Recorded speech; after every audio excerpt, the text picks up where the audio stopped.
Hey everyone, and welcome to today's Explainer. We're jumping right into some brand new, seriously game-changing research out of the journal Science. It is completely reframing how we look at neurodegenerative diseases like Alzheimer's. Instead of just thinking of it as a medical condition, I want you to picture a cellular crime scene. For decades, scientists have essentially been stuck staring at the aftermath of this crime. But now, thanks to a massive breakthrough, we're finally getting a real look at how the break-in actually happens. Okay, let's dive into this. For the longest time, medical science thought it had this suspect totally figured out. They essentially blamed it for creating a massive, catastrophic mess late in the disease process. But what if this prime suspect isn't just making a mess? What if the brain's biggest enemy is actually an inside job?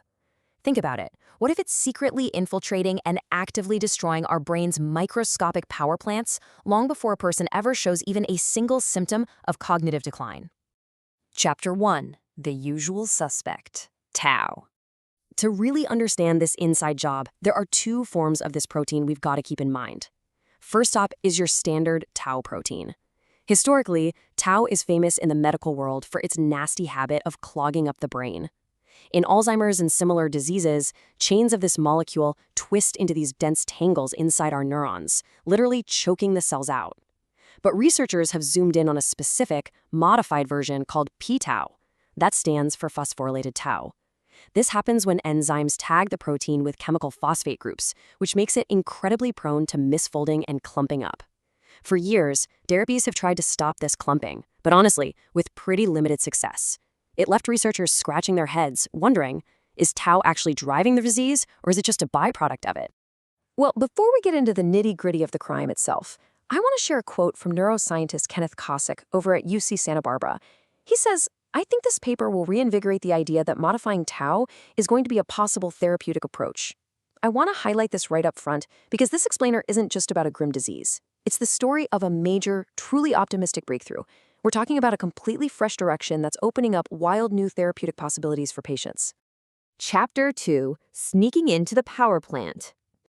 So how exactly is this new research changing the game? Geneticist Bingwei Liu and his team at Stanford University wanted to find out exactly how p-tau affects our cells. And what they discovered is wild.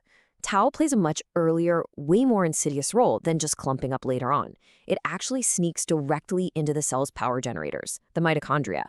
It gets inside and messes with energy production long before any cognitive symptoms or memory loss ever show up. This is absolutely crucial to understand. This isn't just a late-stage symptom. This is an early-stage act of microscopic industrial sabotage. And what makes this breakthrough so undeniable is the sheer scope of the evidence. Liu's group didn't just test one animal model and call it a day. They looked at p-tau's activity across a huge spectrum. We're talking fruit flies, fish, neurons grown from human stem cells, and even actual human brain tissue. And in every single species they looked at, they found the exact same devastating results. That instantly gives this research undeniable scientific credibility because it proves this break-in mechanism is deeply, fundamentally rooted in our biology. Chapter 3. Running the factory backward. So what exactly does p-tau do once it actually breaches the power plant? Well, think of your mitochondria like a highly efficient factory assembly line. Normally, you have this forward flow. Electrons travel down a complex sequence of molecules in a very specific order. They take nutrients, like the sugars and fats from your lunch, and turn them into usable energy for the cell. But p-tau, it causes something called reverse electron transport. The assembly line literally runs in reverse. And this doesn't just stop the factory from making energy, it actually starts spewing toxic ions out into the cell. Let's walk through the exact mechanics of this sabotage. Step 1. P-tau enters the mitochondria and binds to a specific enzyme called NDUFS3. Step 2. The second it binds to that enzyme, it is literally like slamming a giant reverse button on the conveyor belt. It forces the electrons backward through the sequence. And step 3, because the whole factory is running backward, those toxic ions are unleashed, and the underlying chemistry of the electron-carrying molecules is completely altered. That even includes molecules that control key aging-related enzymes. Chapter 4. The vicious cycle. Now, a single act of cellular sabotage is bad enough, right? But look at how this disaster spirals out of control.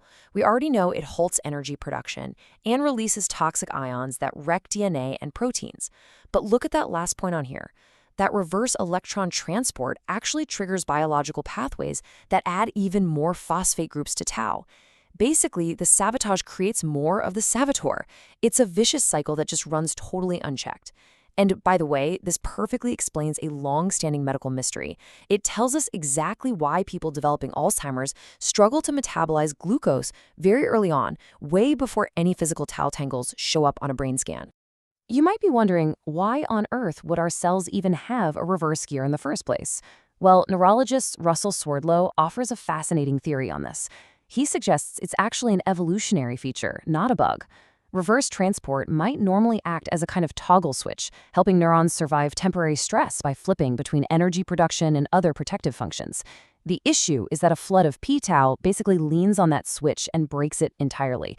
A totally normal survival mechanism gets hijacked and turned into a weapon against the cell itself.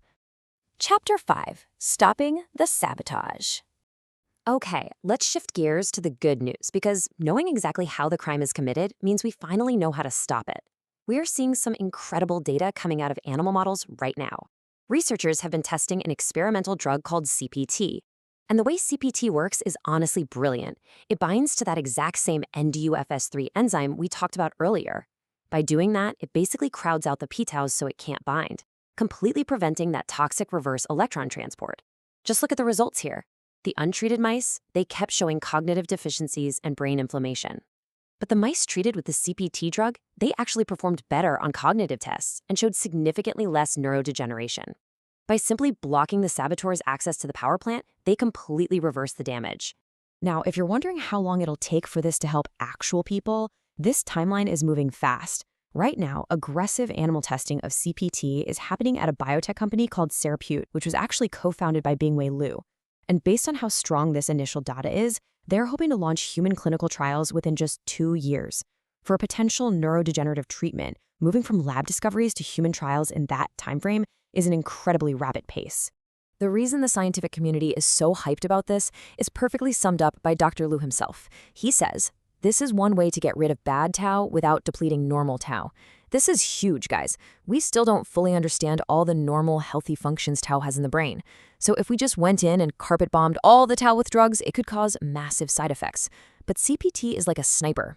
It specifically targets and blocks the toxic reverse transport mechanism, and it leaves your healthy tau completely alone to do its job. So where do we go from here? Well, Dr. Liu's team is gearing up to study how different forms of toxic stress might actually trigger this reverse transport, exploring potential links to things like Parkinson's and even some cancers. But they are especially interested in everyday stressors like sleep deprivation. Could lacking sleep be the very thing that flips that toxic toggle switch in the first place? Which leaves us with a provocative thought to wrap up today's explainer. As science races to build a pharmaceutical cure, what daily habits are you practicing right now to protect your own brain's power plants? Take a hard look at your sleep schedule and your stress levels, because keeping those in check might just be the key to keeping your cellular assembly lines moving forward. Thank you so much for joining me for this explainer. Keep learning, and I'll see you next time.